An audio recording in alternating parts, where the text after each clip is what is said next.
multiple requests from individual media outlets regarding where we are at with the homeless ordinances, and some of the training bulletins have been distributed to the officers, as well as some of the recent events as of yesterday, with press conferences being held by both the governor and the mayor. So happy to provide updates today for where we are as a department, with a reminder of kind of where this all started back in June, when the 3 key ordinances that involved really homeless interactions were changed. We had the opportunity back in June to give testimony to Mayor and Council regarding the position of the Austin Police Department, where we would be with those changes, what we would still be able to do, and what we would no longer be able to do if those ordinances were changed. With the ordinance changes, we talked openly about tools that had been removed from our toolbox for the officers to be able to use when enforcing these ordinances. We, in July, put out training bulletins that addressed the changes that were made in June, and what we are doing now is releasing updates to those training bulletins. Specifically, we are looking at the issue of obstructing. This is the former ordinance that covered sit and lie. We will be giving officers specific direction in the enforcement of obstruction. This is a progress that has been reviewed now for, I guess, 3 months, looking at the situation on the streets with homelessness and looking at the best way we could address that. First, involving the endangering portion. For obstructing to be a violation, we have to show that it is either endangering or blocking others. When it comes to endangering, what we are looking at is giving direction to officers, letting them know that endangering will constitute things like if someone has to step off of a sidewalk to get around an individual, if you have to step over someone or their belongings, if it prevents ingress or egress from businesses or residences onto the sidewalks, or in those areas where we have closed for public safety reasons due to special events, areas of town, whether that be marathons through the downtown area, whether that be music festivals, or whether that be our entertainment districts on Thursdays, Fridays, and Saturday nights. If these areas are being closed for public safety reasons, then the act of obstruction in that area creates a danger. When we look at blocking, we'll be given specific directions to officers how to interpret blocking under the obstruction ordinance. Specific items such as, is it still available for wheelchairs to navigate that sidewalk? We're not going to worry about 3 feet, 4 feet, and tape measures to measure distances. We're going to talk about whether or not that passageway that was meant for pedestrian traffic to go back and forth is open for that, and then the guidance will be, could someone in a wheelchair or pushing a stroller have the ability to navigate that sidewalk? In addition, can you navigate that sidewalk or passageway in a straight line, not a zigzag? In other words, we cannot have individuals that are obstructing a sidewalk because you're having to navigate around so many and changing directions. So we're giving guidance on that as well. And we're also looking at getting in the way of structures that are legally on sidewalks, such as parking meters, fire hydrants, things of the like. So we're giving our officers direction on this ordinance based, again, on a review of what's happening and to clarify what the expectations are for the enforcement under that ordinance. Specific to the camping ordinance, again, we will be providing officers with direction on how to enforce that ordinance. Under the new camping ordinance, we have to show that the person's conduct is not only camping, but that they are in some way endangering or, again, blocking the use of the thoroughfare. Under endangering, several of the same qualifications will be in place, such as if an individual has to step off the sidewalk to get around that person that's camping, they have to step over, or again, if ingress or egress into structures is prohibited or blocked by that person's conduct. We're also going to look at other areas that are dangerous for members of our community to be camping, and that is going to be proximity to the roadways. We know too often that crashes in Austin, we see significant injuries, and we have issues with traffic fatalities as well. Many of our fatalities have involved pedestrians this year, as in years past. So we will be instructing our officers that if individuals are camping too close to a roadway, that would be a violation of this ordinance, and we will expect them to take enforcement action. We're going to look at the many camping issues that are occurring underneath our bridges around the city, looking at whether or not there's conduct that is dangerous, such as open flames, flammable materials being used for whatever reason. We know that poses a danger, and that will now be something that we will enforce on. We're also going to look at the dangers that are posed by the many flash floods that we get in this region. And we're working right now to identify those areas that are flood prone and that we will identify as unsafe for individuals to camp, and then what the proximity to those locations will be.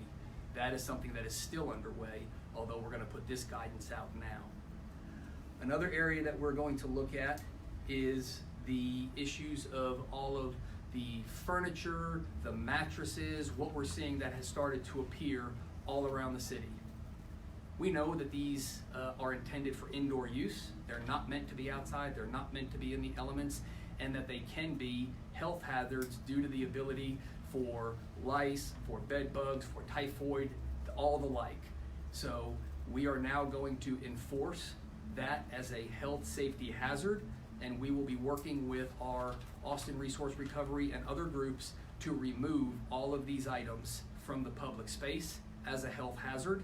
And we will remind the community that although you may think you are helping someone who is homeless by providing them with a mattress or some type of furniture, it is illegal dumping for you to stop and drop those items off on the side of the road. So we need for that conduct to stop as well, so that we can take the appropriate enforcement action and we can put a stop to that part of this hazardous behavior. When we look at blocking, we will look at many of the same things that we looked at with the obstructing ordinance, specifically the ability for wheelchairs and strollers to pass by, and the ability to walk in a straight line, and to make sure that they are not blocking or limiting public access to other structures. There were also questions about comments in the press conference yesterday about what the police department may or may not have requested. And when we look specifically at whether or not we have requested changes to these ordinances, we have, since these ordinances went into effect, I have had conversations with the mayor, and although I know it doesn't necessarily meet the political will of our mayor and council right now, as the police chief charged with maintaining public safety, I have suggested that we put the old ordinances back in place while we work through a final solution. I have suggested that we make all sidewalks in the downtown area a place where camping and obstructing is prohibited. So we've made these recommendations knowing that they did not necessarily meet the direction that mayor and council were going, but again, charged with public safety. That's the recommendations that we've made. So with that, I'll open it up for questions. Could you speak to how, well, first of all, is there an increase in criminal trespassing? That was something that Governor Abbott had asked or had said one way that DPS could intervene in terms of addressing criminal trespassing, and Mayor Adler said yesterday that you all had apparently told him that that is something that you are addressing. Do you need that added support to address that issue in particular? The changes to the ordinances did nothing to the abilities of Austin police officers to enforce the penal code laws that are on the books, criminal trespass being one of those. What we have the ability to do in those circumstances, and what we will do based on what we find, is there may be a call for immediate action, whether that be cite and release or arrest, or it may be a case that results in further investigation. I know there have been cases throughout social media where they have questioned the response of the police department, whether we have taken the appropriate action.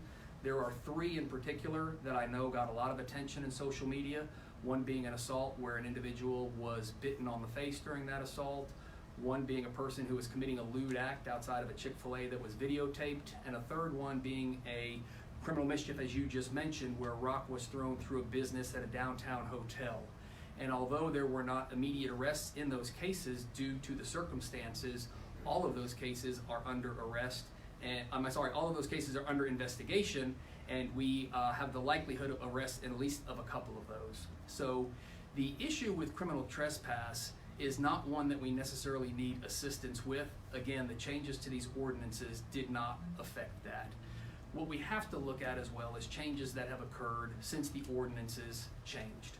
What we know and what we see is what the community sees. We see a lot of individuals who were living off the grid, living out in the woods, living out of sight, have now moved into public space, onto sidewalks, under bridges, because they can, because the changes to the ordinances allow them to do that. And as a result of that, we're seeing more interactions between community members and homeless individuals, and we're getting a lot more calls for service based on that. So the Austin Police Department, the men and women of the Austin Police Department are working hard.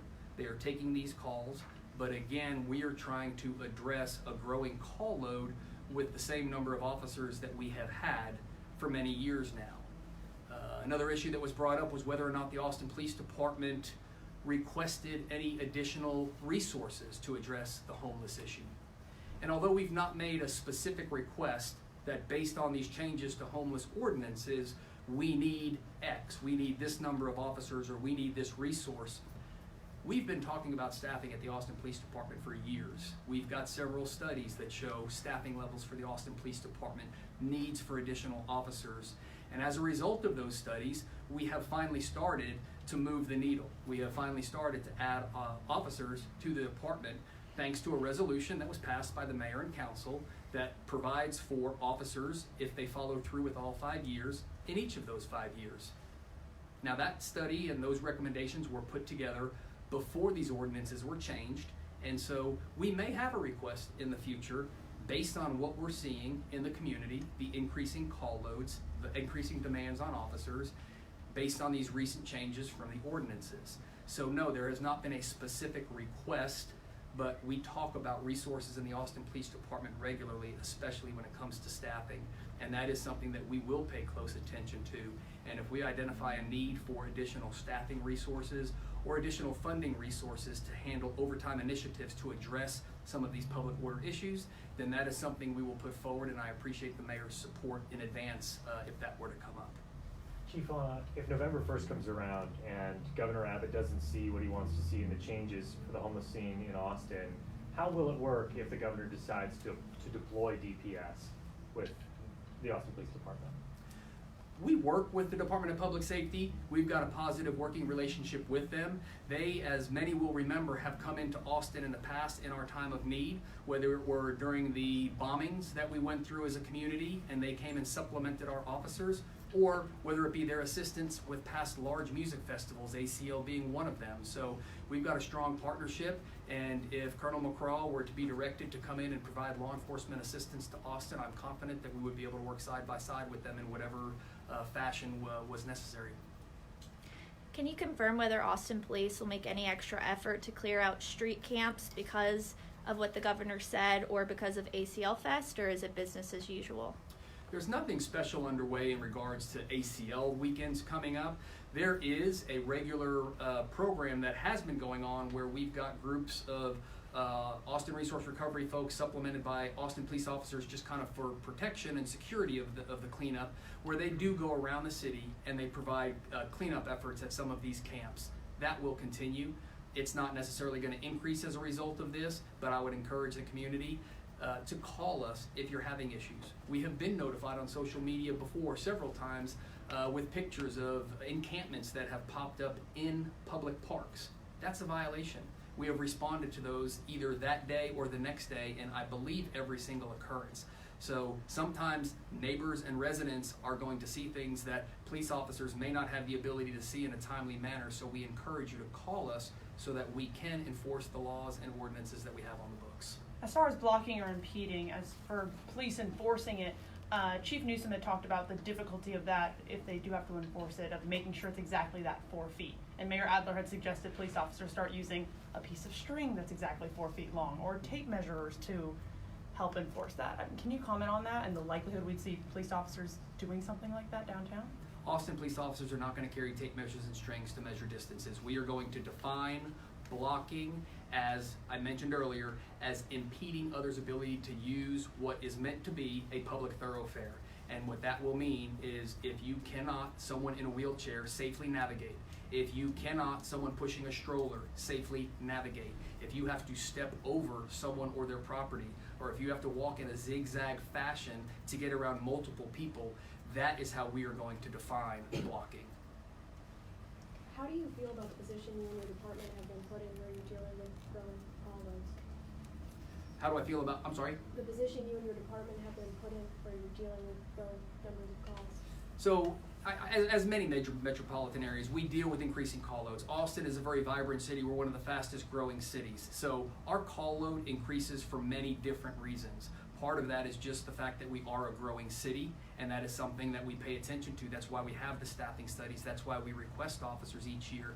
It's to deal with just the increased call load and the increasing response times based on conducting day-to-day business.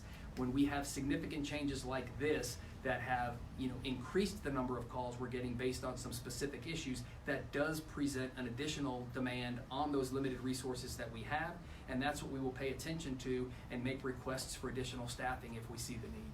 Last question. Chief, yesterday the governor had mentioned that he sees a lot of public defecation and even illegal drug use involving needles. We've heard it at public comment for city council meetings as well. Have you seen an increase of it, or is it still the same like it has been? Because the homeless problem isn't new to Austin. Sure. That's not necessarily a data point that we track. What I can tell you, and what I think you would expect, is that we know we have a lot more individuals that are now living on the streets of Austin that used to live maybe in the woods or secluded in other places, and they were taking care of those personal needs somewhere in that private space away from public viewing. So yes, I do think that we have seen an increase in these activities in public space. I think the community is seeing an increase in these activities. I know we're getting calls on these activities, and that is something that we're working to address. But the reality is, you cannot have a police officer on every corner and in every block that's going to be able to put a stop to all of this. But it's important to call us if you see these types of behaviors. We are a data-driven police department, and that information is important to us so we know what's happening, where it's happening, and when it's happening. Thank you, Chief. Thank you. Thank you.